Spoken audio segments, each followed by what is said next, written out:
Hello, my friends. In my latest episode of the podcast, the Ayurveda and Psychology podcast, I talk about the baggage that we bring with us into relationships. Now, that is an episode very much focused on the psychology, and it speaks about the ideas that we have with us from childhood that we bring with us into the adult relationships that we have. Now, these ideas are truths for us in our childhood because it depends, of course, on what we have learned when we come into this world. Basically, the ideas of our parents, our caretakers, and whatever the context actually was that was around us when we started out in life. And then that becomes the way we look at things. It's our perception, and it becomes our truth, our world. It's our identity, really. Now, when it comes to the Ayurvedic perspective, and so the way we see ourselves and our bodies, it's exactly the same thing.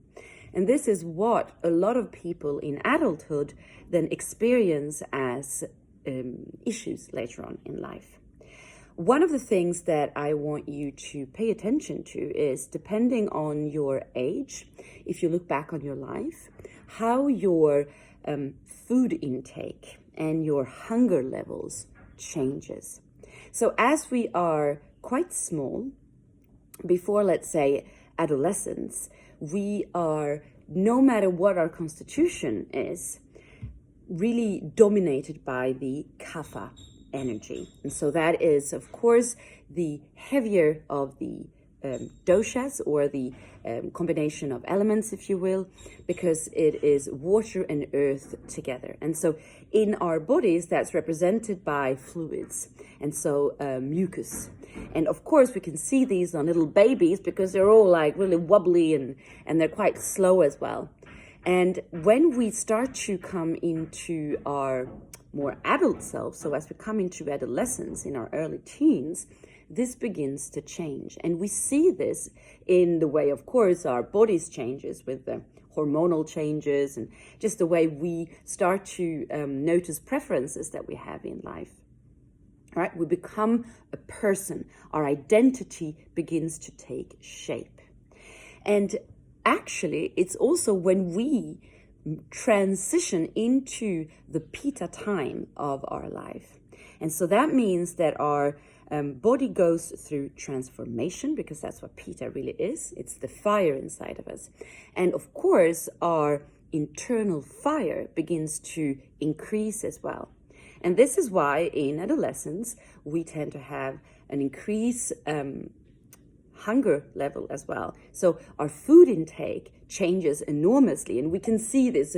Parents often laugh about how teenage boy, for instance, will have a tendency to just eat enormous amounts of food, and there always seems to be hungry. And we ask, where does this food even go? Because then they have these really slim bodies, right? These small bodies. So they eat a lot, and it seems to go nowhere.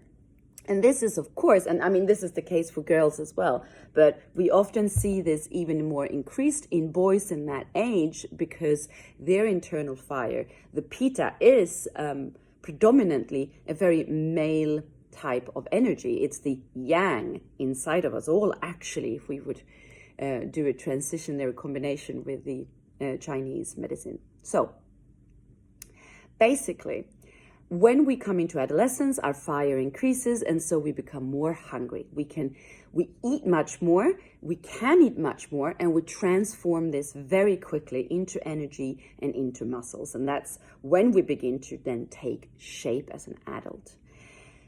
So with this in mind, this becomes a little bit our identity. However, as we age, we actually begin to change when it comes to what we are capable of eating as well.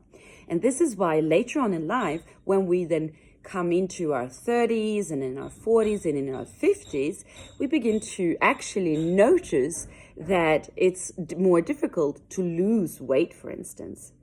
Because actually our internal fire has also changed as well. We are moving a little bit towards the end of the Pitta age and towards the Vata time of our life.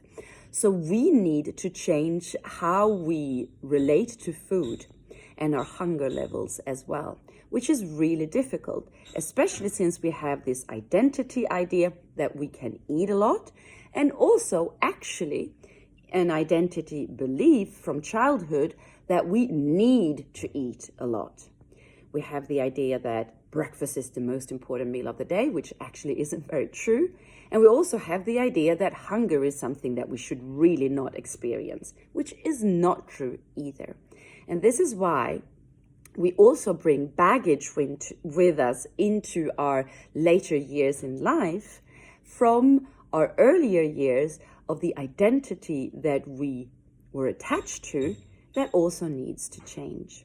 So this is why we experience difficulties later on in life, because we identify with beliefs from early adolescence, really, that were maybe true then for us, but that might not be true for us later on in life. And so the transition can be really hard for many, especially if we took for granted the capacity that we had when we were young, and that will always be there. Youth is not something that stay with us, unfortunately, all through our life. However, if we can learn to prevent the changes by keeping a really regular way of living in a healthy lifestyle, then those transitions aren't that bad actually for us, and they will also happen later on in life. If you're interested in learning how to prevent this, and in order how to invest in yourself by nourishing the youth so that you can balance out when the external environment changes, then you can also learn how to thrive. Join me in the upcoming program, Nourish, Balance and Thrive. Simply get in touch with me through DM, for instance, or an email, or we'll jump on a call to know more about the program and to know if it corresponds to your needs.